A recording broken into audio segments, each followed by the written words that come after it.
fais partie d'une société, une start-up, et on est là pour présenter le produit qui s'appelle Blinkle, qui est la première plateforme de réalité augmentée sans application. En fait, on fait de la certification de véhicules sur le marché du véhicule d'occasion. On récolte de la data auprès des distributeurs, des constructeurs, des assurances, des LLD, et on fait des rapports de traçabilité pour lutter contre toute forme de fraude sur le marché du véhicule d'occasion. Le fait que plein de savoirs se mélangent sur un salon comme ça permet vraiment de construire les solutions de demain. Nos ingénieurs me disaient qu'ils ont rencontré des gens très originaux, qui connaissent bien le sujet, et ils vont aller les rencontrer, aller les voir. C'est bien ce partage entre de grands industriels, les startups aussi, et la collectivité locale. Et j'ai hâte de voir ce que ça va donner ce week-end aussi avec le grand public.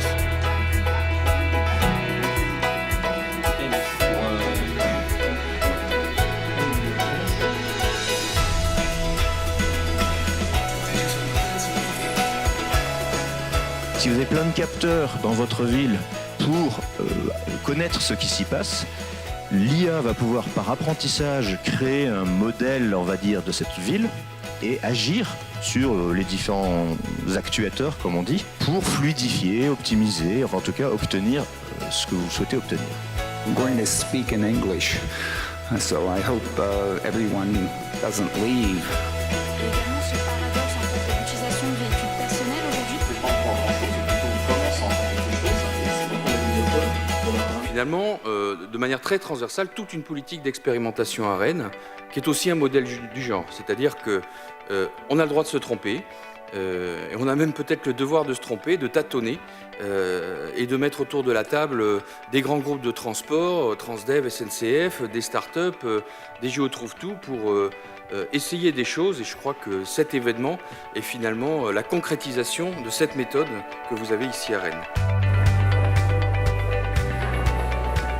On vient d'achever cette première séquence de l'événement, c'est la partie in avec les entreprises, tous les acteurs de la mobilité, publics et privés, autour de cette idée que j'essaye vraiment de défendre, que la révolution des usages, il faut plutôt l'anticiper, la susciter, l'accompagner, plutôt que d'avoir à la subir demain. Ce qu'il faut, c'est vraiment créer une mobilisation collective. Et je crois que c'est le rôle de la collectivité, non pas de faire à la place des uns et des autres, mais de créer un cadre favorable. Donc c'est ce qu'on amorce aujourd'hui, et il y aura une deuxième édition pour aller encore plus loin et toujours davantage partager avec les entreprises et avec les citoyens ces enjeux et ces solutions.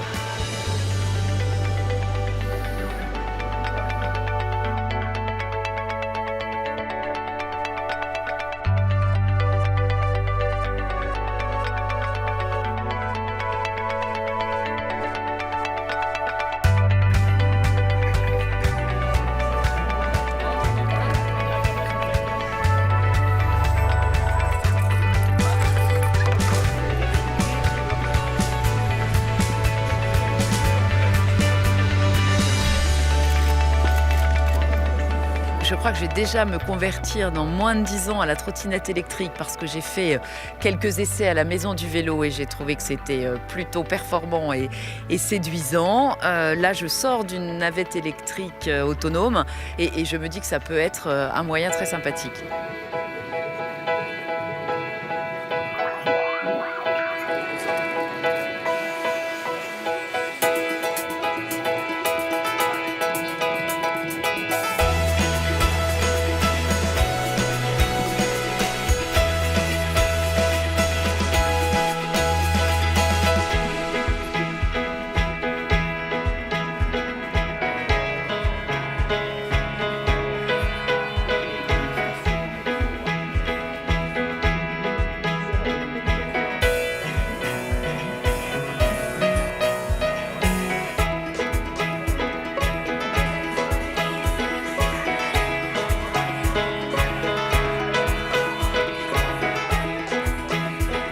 J'étais intéressé par le stand Mobility Tech Green sur l'intelligence artificielle.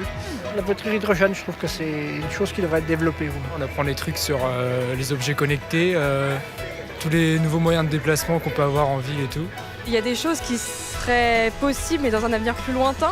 Et là, c'est vraiment d'un avenir très très proche, donc c'est très réaliste, quoi. Je trouve que c'est super initiative parce que c'est vraiment les contraintes des décennies à venir, quoi. Il y a vraiment besoin d'y réfléchir et de sensibiliser les nouvelles générations surtout.